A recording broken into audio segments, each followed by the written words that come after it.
नमस्ते सदा वत्सले मातृभूमे त्वया हिन्दुभूमे सुखं वर्धितोऽहम्।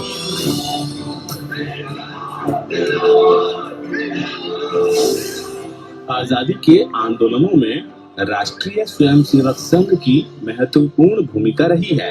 ये अलग बात है कि संघ की स्थापना के बाद से ही संगठन को श्रेय लेने की आदत कभी नहीं रही, लेकिन इस बारे में समाज में एक सुनियोजित साजिश के तहत तरह तरह की भ्रांतियां फैलाई जाती रही हैं। डॉक्टर हेडगेवार पूर्णतया देश के सार्वजनिक जीवन में सक्रिय थे और कहीं न कहीं इन सब कार्यक्रमों के माध्यम से उनका देश के मूर्धन्य चिंतकों से कहीं न कहीं संपर्क आया। उन्होंने क्रांतिकारकों का भी काम उन्होंने किया, उस समय स्वतंत्रता आंदोलनों में भी सहभागी हुए। एक ही उनका था देश को जागरूक करना। भारतीय स्वाधीनता आंदोलनों में राष्ट्रीय स्वयंसेवक संघ का कितना अहम योगदान रहा है, ये समझने से पहले राष्ट्रीय स्वयंसेवक संघ के सह सरकार्यवाह डॉक्टर मनमोहन वैद्य का ये महत्वपूर्ण विचार सुन लेते हैं। एक योजनाबद्ध तरीके से आधा इतिहास बताने का एक प्रयास चल रहा है। भारत के लोगों को ऐसा मानने के लिए बाध्य किया जा रहा है कि स्वतंत्रता केवल कांग्रेस के और 1942 के सत्याग्रह के कारण मिली है और किसी ने कुछ नहीं किया। यह बात पूर्ण सत्य नहीं है।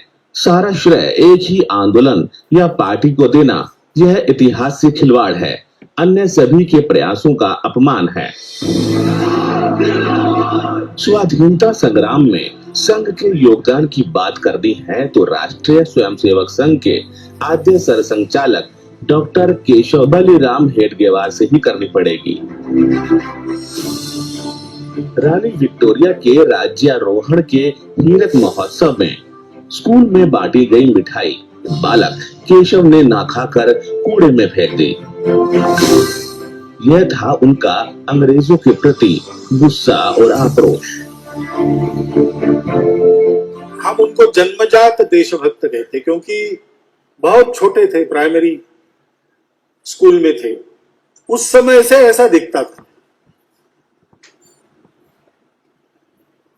विक्टोरिया रानी के राज्यारोहण समारंभ की जुबिली भारत में हुई। ब्रिटिशों का राज्य था तो सभी स्कूलों में वगैरह कार्यक्रम होने अनिवार्य थे, वो हुए। इनके भी स्कूल में हुआ। ये तीसरी क्लास में पढ़ते थे और उस निमित्त मिठाई बांटी गई, तो उस मिठाई को लेकर इन्होंने कचरे में फेंक दिया। इसलिए शिक्षक ने उनको पूछा कि तुमको मिठाई अच्छी नहीं लगती, कूड़ेदान में फेंक दी।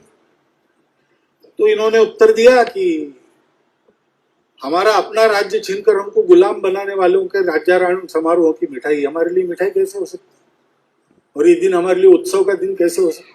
ये तो शो का दिन है। 1960 में रिजले सेकुलर नाम से वंदे मातरम के सार्वजनिक उद्घोष पर फिरंगी हुकूमत ने अन्यायपूर्ण पाबंदी लगा दी।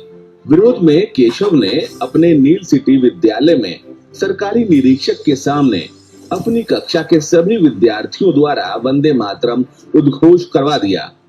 Who is ruling India?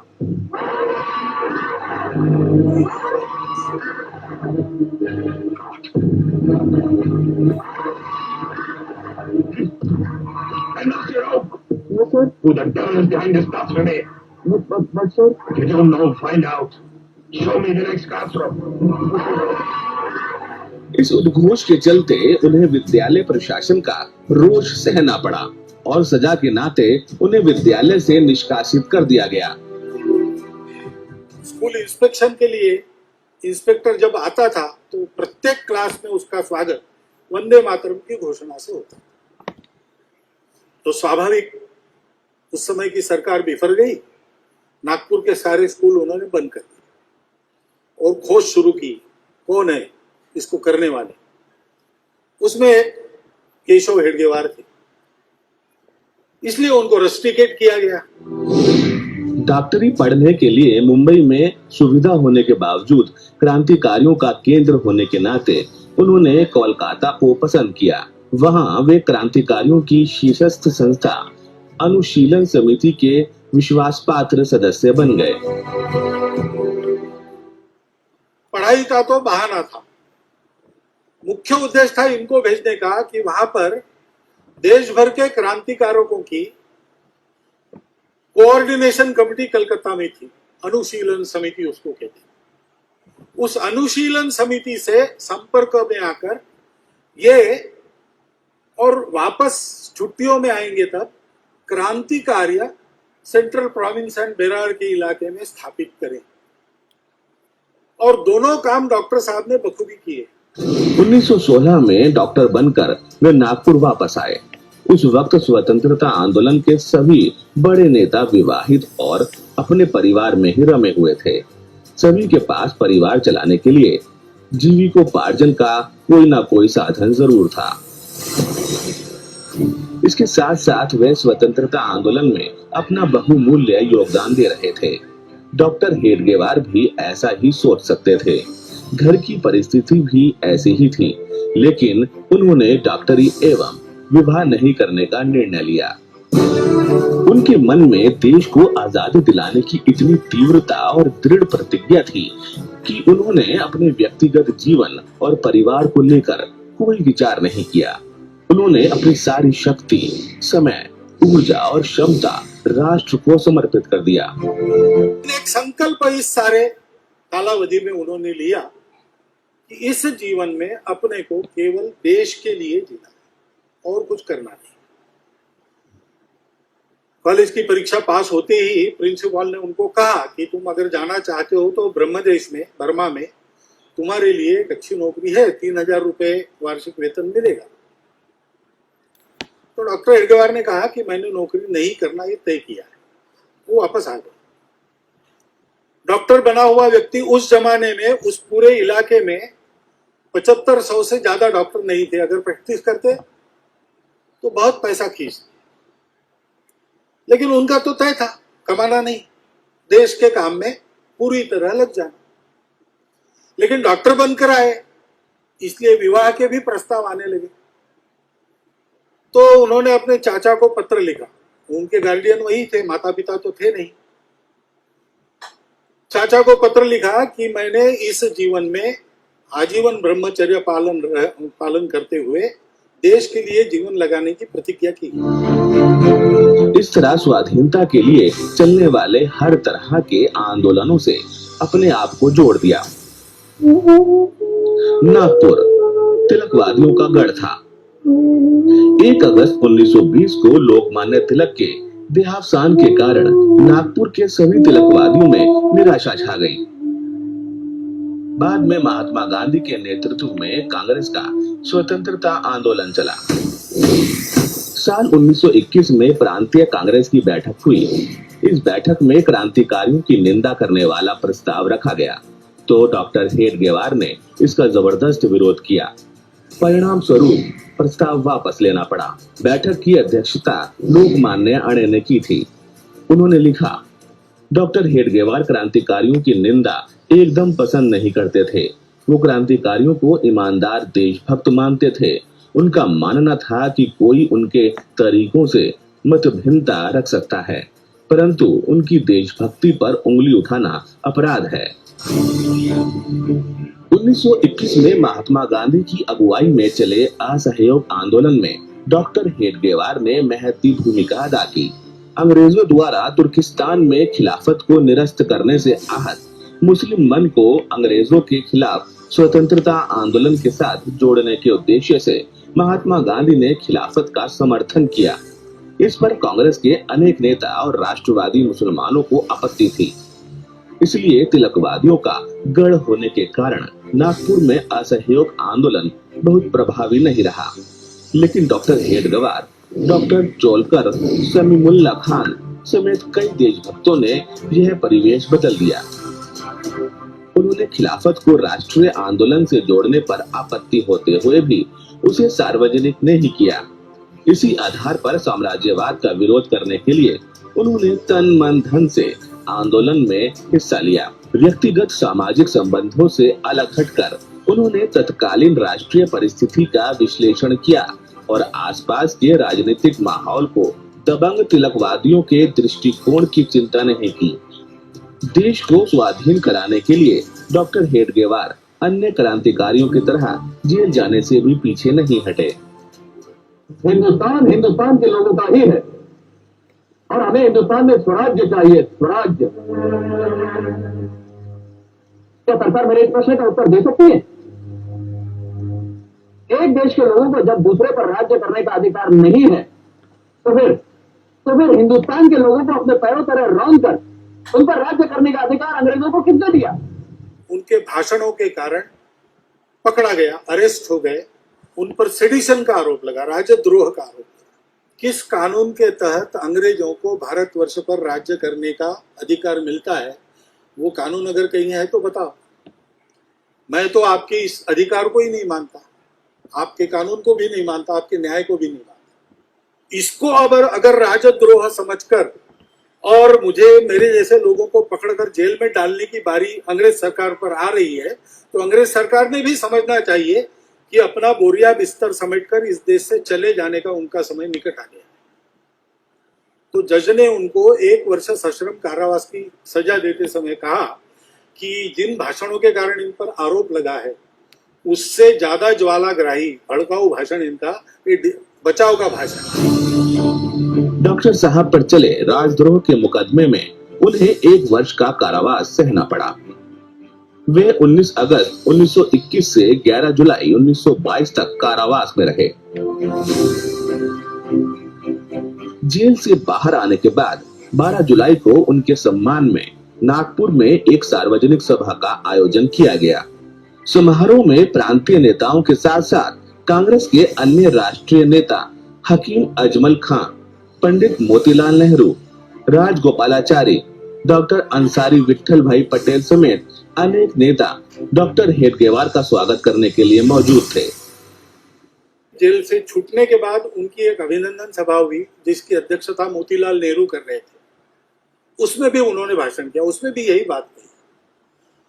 उन्होंने कहा कि केवल जेल में जाना ये देशभक्ति है ऐसा मानने का कारण नहीं, जेल में जाना पड़ता है तो जेल में भी जाएंगे, लेकिन बाहर रहकर लोगों के मन में स्वतंत्रता का अर्थ, स्वतंत्रता की प्राप्ति के लिए करने के प्रयास, इनके बारे में जागृति करना, ये भी देशभक्ति।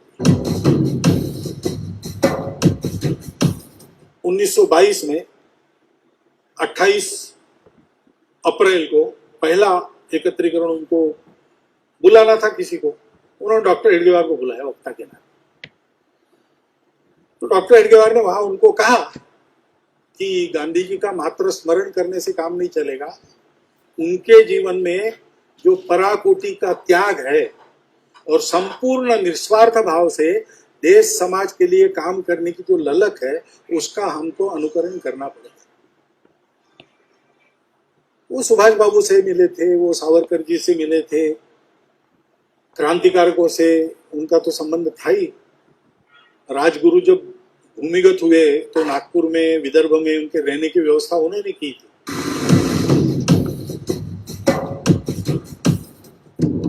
लोकमान्य तिलक पर डॉक्टर हेडगेवार की अनन्य श्रद्धा थी।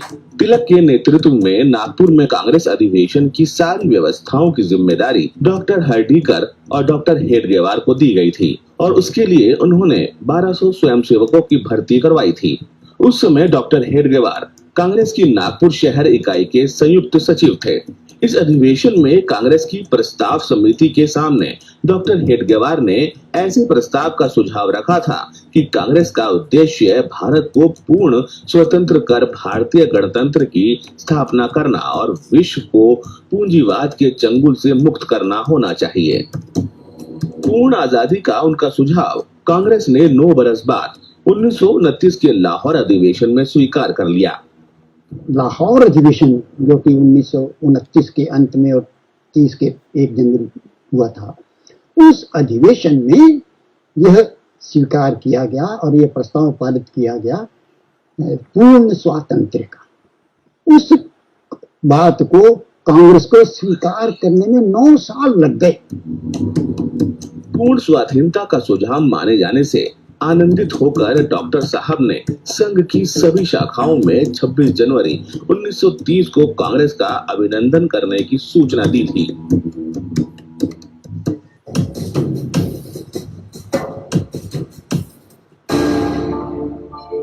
अप्रैल 1930 में महात्मा गांधी के आह्वान पर सविनय अवज्ञा आंदोलन दांडी गुजरात से शुरू हुआ। संघ चालकों की 3 दिवसीय बैठक में इस आंदोलन को बिना शर्त समर्थन करने का निर्णय संघ में हुआ था।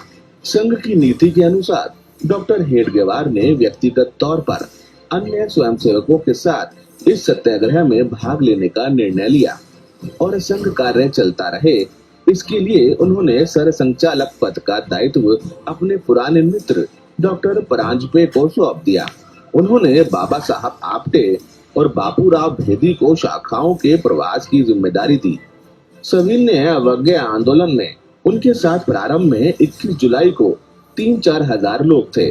वर्धा यवतमाल होकर पुसद पहुंचते पहुंचते सत्याग्रह स्थल पर 10,000 लोग इकट्ठा हो गए। इस सत्याग्रह में उन्हें 9 महीने का कारावास हुआ। जेल से छूटने के बाद सरसंघचालक का दायित्व पुनः स्वीकार कर वे फिर से संघ कार्य में जुट गए। इस वर्ष के अपने इस वर्ग में मैं अपने सामने मानो संपूर्ण हिंदू राष्ट्र की छोटी सी प्रतिमा देख रहा हूं। आप सब लोगों का मुझसे तो कुछ पुराना परिचय तो है नहीं, फिर भी क्यों मेरा मन आपकी ओर दौड़ रहा है। संघ के बाहर के लोगों को देश की उन्नति का सच्चा मार्ग दिखाना यह हमारा ही कर्तव्य है। हमारे इस कार्य को करते रहते ही स्वर्णिम दिवस का उदय होगा।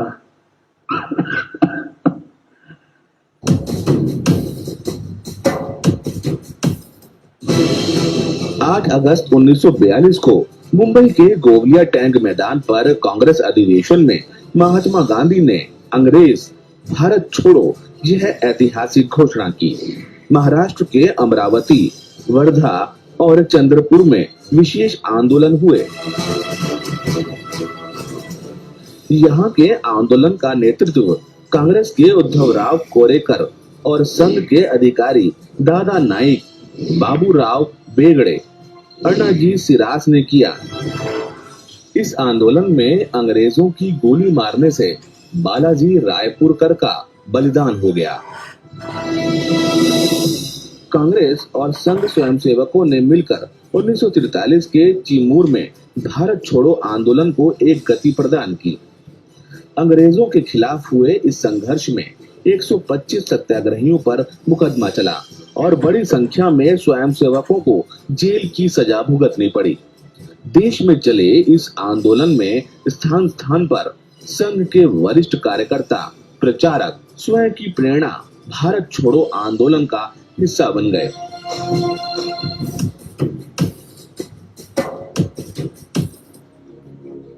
आइए ये जानते हैं कि संघ के स्वयंसेवकों ने भारत छोड़ो आंदोलन में कहां-कहां अपना अमूल्य योगदान दिया।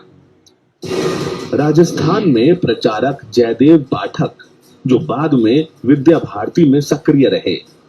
विदर्भ में डॉक्टर अन्ना साहब देशपांडे, छत्तीसगढ़ में रमाकांत केशव देशपांडे, जिन्होंने बाद में वनवासी कल्याण आश्रम की स्थापना की। दिल्ली में वसंतराव ओक, जो बाद में दिल्ली के प्रांत प्रचारक रहे। पटना में वहां के प्रसिद्ध वकील कृष्ण वल्लभ प्रसाद नारायण सिंह, जो बाद में बिहार प्रांत संचालक रहे। दिल्ली में चंद्रकांत भारद्वाज, जिनके पैर में गोली धंसी और जिसे निकाला नहीं जा सका। बाद में वे प्रसिद्ध कवि और अनेक संघ गीतों के रचनाकार हुए। पूर्वी उत्तर प्रदेश में माधवराव देवड़े, जो बाद में प्रांत प्रचारक बने। और इसी तरह उज्जैन में दत्तात्रेय गंगाधर कस्तूरे, जो बाद में संघ प्रचारक हुए।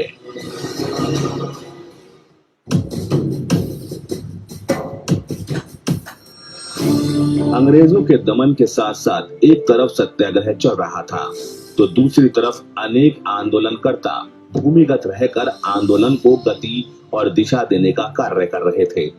ऐसे समय भूमिगत कार्यकर्ताओं को अपने घर में पनाह देना किसी खतरे से खाली नहीं था।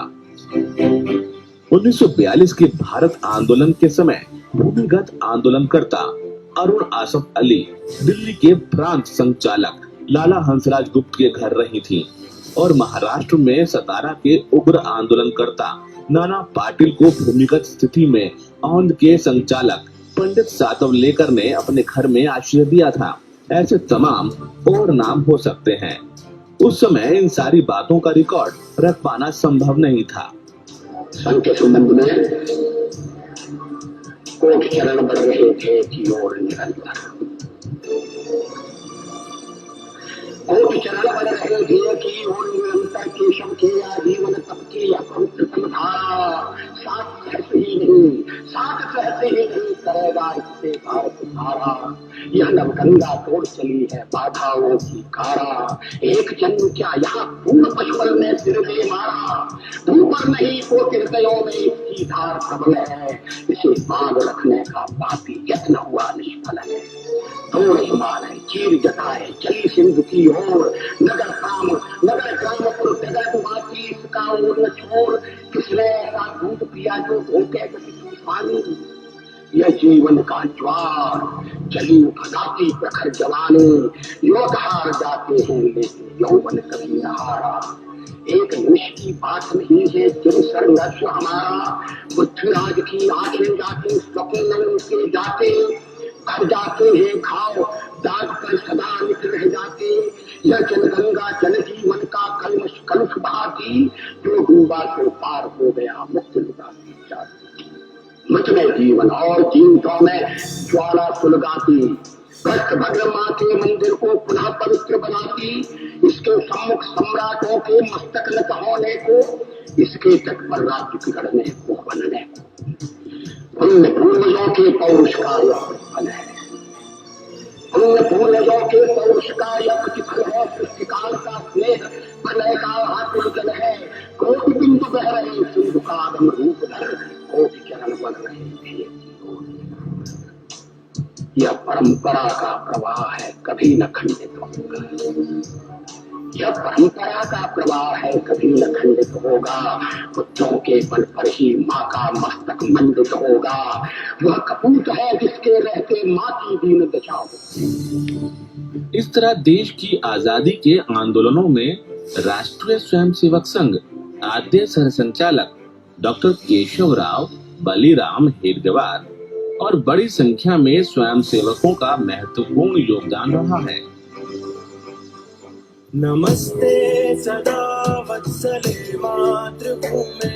नमस्ते सदा वत्सले मातृभूमे। त्वया हिन्दुभूमे सुखं वर्धितोऽहम्। त्वया हिन्दुभूमे सुखं वर्धितोऽहम्। महामङ्गले पुण्यभूमे त्वदर्थे। महामङ्गले पुण्यभूमे त्वदर्थे। पतत्वेशकायो नमस्ते नमस्ते। पतत्वेशकायो नमस्ते।